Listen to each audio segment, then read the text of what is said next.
જય માતાજી મિત્રો, પ્રકાશ ઠાકોર છે. તે જ આજે રવિવારનો દાડો હોય ને મારી જુગપતિ મારી ઝૂંપણીઓ માટે ગાવું હોય ત્યારે હો મનડું મૂંઝાતું તારા મઢડે દોડી આવતા, જોગણી સૂતી હોય તો જાગ.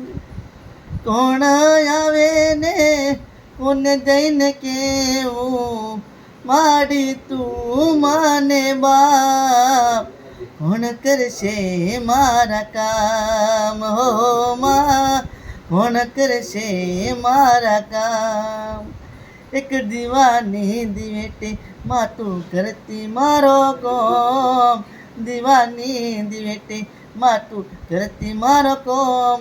ઓ રુદિયામાં રાખું જોગણી જપું તારા જાપ, ઓ રુદિયામાં રાખું માં જપું તારા જાપ. જય જોગણી માતાજી.